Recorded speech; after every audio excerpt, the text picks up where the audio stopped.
periodismo decimos que la noticia es que un hombre muerda a un perro y no que un perro muerda a un hombre. Noticia sería que un día no apareciera en absoluto el sol. Noticia terrible. No es noticia que amanezca cada día. Esto es así. Es así, no podemos evitarlo. Eso es la esencia del periodismo. Y repito, eso es así, hay que asumirlo como es. Pero el hecho de que sea así no significa que sea inocuo. Porque la consecuencia, no solo que puede ser, sino que resulta, es que tendemos a ver solo lo malo. Y tendemos a ver solo lo negativo y al final pues terminamos con un pesimismo que nos destruye. Afortunadamente, en todo, en las familias, en los estados, en la iglesia, en todo, hay muchísimas cosas que van bien. Muchísimas, son muchísimas más las cosas que van bien que las cosas que van mal, aunque las cosas que van bien no sean noticia. A la vez hay que decir que cometeríamos un grave error si no nos fijáramos en las cosas que van mal. Estaríamos siguiendo la famosa política del avestruz, que mete la cabeza en la arena del desierto, creyendo que así el león que va a buscarla va a pasar del árbol, y lo que ocurre es que se la come tranquilamente cuando podría haber huido con una veloz carrera. En la Iglesia, fijándonos en ella, que eso es de lo que van siempre estas reflexiones semanales, en la Iglesia hay muchísimas cosas que van bien, muchísimas. Hay muchos sacerdotes y religiosos fieles a su vocación. Hay muchos obispos entregados de verdad al servicio de su pueblo. Hay muchísimos matrimonios cristianos que están luchando cada día para ser fieles entre ellos y para educar cristianamente a sus hijos. Y también hay muchos jóvenes cristianos que dan testimonio valientemente de su fe en un ambiente cada vez más hostil. Afortunadamente, lo bueno sigue siendo muchísimo más que lo malo. Pero, por desgracia, lo malo, los problemas también existen. Esta semana quiero fijarme en 3 de ellos. El primero ya hice referencia la semana pasada, es el nuevo maltusianismo. Con la excusa del cambio climático y aludiendo a unos supuestos datos científicos que se presentan como incontestables, se está llegando a la conclusión de que el hombre es el peligro, el ser humano es el peligro del planeta y por lo tanto el peligro del propio ser humano. No es que haya que acabar con el hombre, aunque quizá algunos así querrían, pero hay que reducir la presencia del hombre en el planeta. Para ello, aborto libre, eutanasia libre, ideología de género. Bueno, si esto no bastara, por supuesto, seguirían a más. O sea, una vez que han acabado con los débiles y que no se pueden defender, como los no nacidos o los ancianos y enfermos, posiblemente irían a más. Por ejemplo, acabar con los mendigos o bien con los pobres a base de hacer inaccesible, excepto para los muy ricos, determinados servicios sanitarios. Bueno, ante esta presión, repito, que se hace y se ejerce en nombre de una supuesta ciencia incontestable, ante esta presión la Iglesia está reaccionando bien y se mantiene firme. Se mantiene firme y no cede en su rechazo al aborto, a la eutanasia o a la ideología de género, lo mismo que se mantiene firme en su defensa de los más necesitados. Y quizá, no hay que descartarlo, y yo creo que pueden ir por ahí las cosas, la aparición continua de escándalos, no solo de pederastia, sino también de escándalos de tipo económico que salpican el buen nombre de la Iglesia, puede estar dirigida a doblegar la resistencia de la Iglesia en este campo, o por lo menos a quitarle su prestigio para que esa resistencia no tenga efecto entre la gente.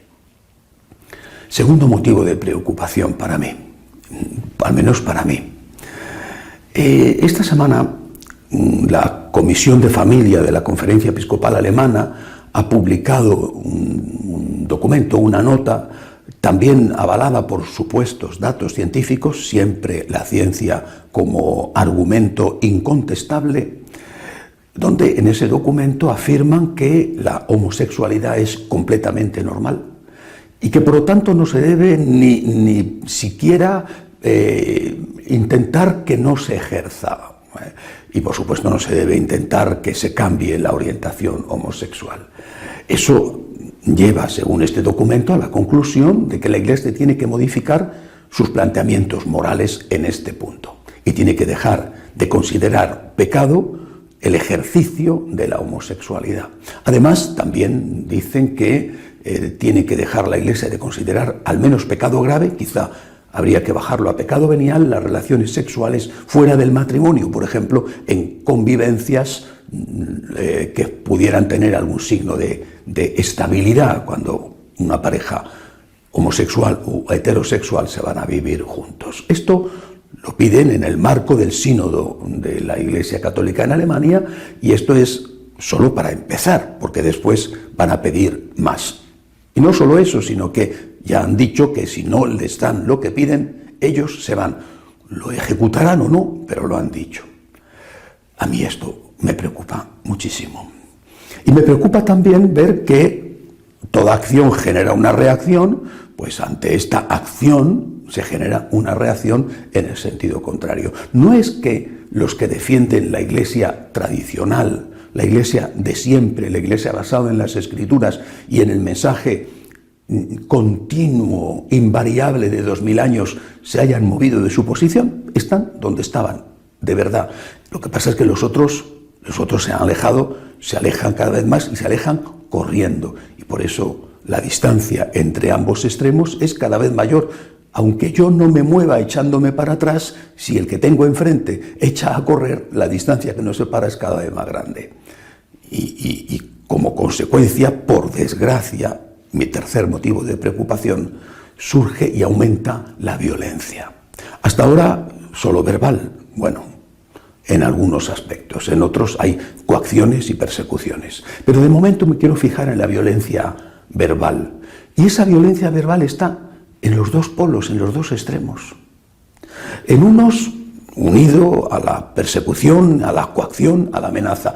Y en el otro, cada vez con mayor rabia y con ataques cada vez más agresivos e incluso denigrantes. Sobre todo, los que están defendiendo la Iglesia de siempre, ellos que están defendiendo la fe verdadera, ellos no deberían de olvidar que la fe sin caridad, la fe sin obras, es una fe muerta. Y que la principal virtud, lo dice claramente San Pablo en la carta primera a los Corintios, la principal virtud, la que no pasará nunca, es la caridad. ¿Qué tipo de iglesia queremos construir o defender o mantener? Cayendo continuamente. Repito, es un sector, ciertamente, y es un sector minoritario dentro de los que defienden la tradición. Pero ese sector está denigrando lo propio que defiende, está haciendo daño con sus insultos a aquello que defiende, porque está quitando prestigio a su causa. Con los insultos no se va a ninguna parte, ni siquiera para defender cosas que puedan ser o que son verdaderas. ¿Qué tipo de iglesia, repito, queremos construir o defender a base de perder la caridad? Esto vale para todos, para los de un extremo y para los del otro, para los que defienden la iglesia de siempre y para los que hablan de la nueva iglesia, que parece ser que va a ser una iglesia, en vista de los resultados, basada en el miedo y no solamente basada en unos cambios completos o casi completos de todo lo que se ha enseñado hasta ahora en dogma o en moral. ¿Qué tipo de nueva iglesia es la que se basa en el temor, en el terror, en la coacción y en los insultos? Sin caridad no hay nada. Y a mí me preocupa mucho esto. Me preocupa que estemos perdiendo el amor. Pero esos son los motivos de preocupación, ¿verdad? Los acosos que vienen de fuera, los problemas internos y el aumento también interno, no solo de la confusión, sino de las reacciones violentas. Estos son mis motivos de preocupación. Pero junto a esto está ver las cosas que van bien, que son muchísimas, y sobre todo la confianza en Dios. Nada te turbe, nada te espante. Nos enseña Santa Teresa, nada te turbe, nada te espante. Quien a Dios tiene, nada le falta.